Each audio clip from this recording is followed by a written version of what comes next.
Shalom Bapak Ibu yang dikasih Tuhan yang luar biasa, pada siang hari ini kita bersama-sama belajar firman Tuhan, kita belajar mengupas firman Tuhan. Sebelum kita masuk lebih dalam mengenai kita belajar akan firman Tuhan, mari kita bersatu di dalam doa. Puji nama Tuhan, terima kasih Tuhan atas siang hari ini kami bisa bersama-sama Tuhan belajar firman Tuhan untuk melihat Tuhan bahwa Engkau ajaib, Engkau sungguh luar biasa. Kau pakai bibir mulut hamba ini untuk memberitakan firman Tuhan menurut dengan kebenaran firman Tuhan. Di dalam nama Yesus kami siap mendengar, kami siap melihat Tuhan kegiatan-kegiatan terjadi dalam setiap kehidupan kami. Dalam nama Yesus yang percaya katakan amin. Kita kembali pada Sabtu ini belajar firman Tuhan tentang baptisan Bapak Ibu.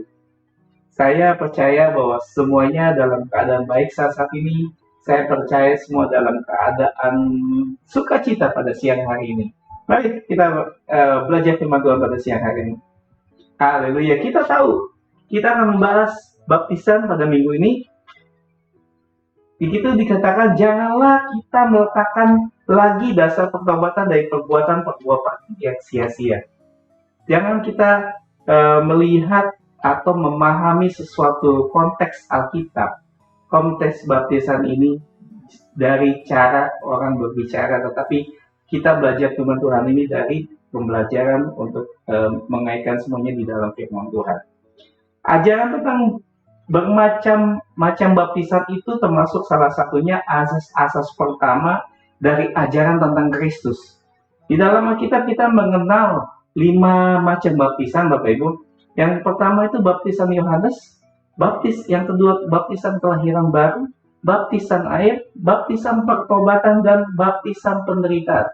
Kita akan belajar semuanya, dan kita tahu kita masing-masing ini mempunyai arti dan fungsinya sendiri dari setiap baptisan yang ada. Baptisan sendiri itu baptisan pertobatan, cara Yohanes tidak lagi dipakai di dalam pelayanan gereja Tuhan, melainkan baptisan kelahiran barulah yang sekarang ini yang kita lakukan. Arti kata baptis itu sendiri menurut Strong Concordance adalah ditenggelamkan. Ya, ditenggelamkan. Kita akan belajar firman Tuhan, kita akan belajar tentang baptisan Yohanes. Yang pertama, menurut Yohanes Pembaptis, baptisan yang diadakannya adalah sebagai tanda apakah menurut Bapak Ibu sekalian? Kita lihat, kita buka di dalam Injil Matius pasal ketiga ayat yang ke-11. Di situ dikatakan di ayat 11, aku membaptis kamu dengan air sebagai tanda pertobatan, tetapi ia datang kemudian daripadaku, lebih berkuasa daripadaku, dan aku tidak layak melepaskan kasutnya. Yohanes berkata seperti itu. Ia akan membaptiskan kamu dengan Roh Kudus dan dengan api. Baptisan tidak dimulai oleh orang Kristen, Bapak Ibu. Baptisan itu selama bertahun-tahun sebelum Kristus ada, orang-orang Yahudi telah menggunakan baptisan dalam acara-upacara ritual-ritual penyucian bagi para pentobat-pentobat bukan Yahudi. Yohanes Pembaptis melakukan baptisan dan menerapkannya pada orang-orang Yahudi sendiri, bukan hanya orang-orang yang bukan Yahudi yang membutuhkan pembersihan. Dia berkata seperti itu. Banyak orang yang percaya kepada pesan Yohanes dan dibaptis olehnya di dalam Matius. Kalau kita baca di dalam Matius 3 ayat yang ke-5 dan ke-6, ya, pembaptisan yang dilakukan Yohanes memiliki tujuan tertentu, mempunyai makna tertentu. Di dalam Matius 3 ayat yang 11 yang tadi kita baca, Yohanes Pembaptis sendiri menyebutkan tujuan pembaptisannya adalah, aku membaptis kamu dengan air sebagai tanda pertobatan. Dia jelas mengatakan, aku membaptis kamu sebagai tanda pertobatan. Di dalam Paulus mengatakan dan menegaskan hal ini di dalam Kisah Para Rasul 19 ayat yang keempat. Baptisan Yohanes adalah baptisan orang yang telah bertobat, dan ia berkata kepada orang banyak bahwa mereka harus percaya kepada Dia yang datang kemudian daripadanya, yaitu siapa? Yaitu Tuhan Yesus. Tuhan Yesus sendiri. Di dalam baptisan Yohanes berkaitan dengan pertobatan. Itu adalah representatif dari simbolis dari perubahan pikiran seseorang dan menuju ke arah yang lebih baik, ke arah yang lebih baik. Sambil mengaku dosanya, mereka dibaptis oleh Yohanes di Sungai Yordan di dalam Matius 3 ayat 6 dicatat seperti itu. Jadi dibaptis oleh Yohanes ini menunjukkan pengakuan dosa seseorang, menunjukkan pengakuan dosa atau pemurnian seseorang, keinginan untuk membersihkan rohani dan komitmen untuk mengikuti hukum Tuhan, dan di dalam mengantisipasi kedatangan Mesias atau kedatangan Tuhan yang kedua kali. Kita bisa lihat bahwa mengantisipasi kedatangan Mesias ini bermakna apa di dalam pembaptisan Yohanes. Ada beberapa orang seperti orang-orang Farisi yang datang ke Sungai Yordan untuk melihat pelayanan Yohanes, tetapi mereka tidak memiliki keinginan untuk masuk ke dalam air. Mereka tidak memiliki keinginan untuk mereka terjun untuk membaptis atau dibaptis untuk pertobatan mereka. Tidak ada sama sekali. Dan kita bisa lihat bahwa Yohanes menegur mereka dengan keras, dengan jelas. Tetapi waktu ia melihat banyak orang Farisi dan orang Saduki datang untuk dibaptis, berkatalah ia kepada mereka, "Hai kamu," dia menghadik mereka, "Hai kamu keturunan orang bludak." Itu perkataan yang cukup keras, perkataan yang cukup frontal, bahwa ketika Yohanes berbicara seperti itu, dia menegur keras orang-orang Saduki dan orang-orang Farisi. Siapakah yang mengatakan kepada kamu bahwa kamu dapat melarikan diri dari murka yang akan datang? Dengan jelas, dengan frontal, Yohanes Pembaptis mengatakan itu kepada orang-orang Saduki dan orang-orang Farisi. Jadi, yang dihasilkan dari buah yang sesuai dengan pertobatan di dalam Matius 3 ayat 7 sampai ke 8 dikatakan bahwa bahkan para pemimpin agama pun perlu pertobatan dari dosa mereka. Meskipun mereka tidak merasa perlu, meskipun mereka tidak merasa membutuhkan. Tetapi kita lihat bahwa setiap baptisan mengandung sebuah pertobatan yang baru, sebuah hikmah balik untuk kita dari dosa menuju kehidupan yang lebih baik, kehidupan yang sudah Tuhan ampuni.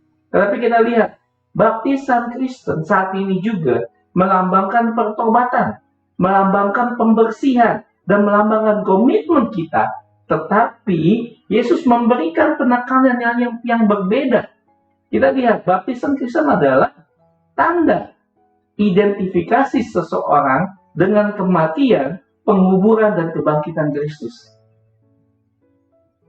Hal ini merupakan representasi dari pembersihan yang lengkap dan komitmen yang merupakan respon alami dari seseorang yang telah dibuat baru, yang telah dibuat untuk perubahan hidupnya.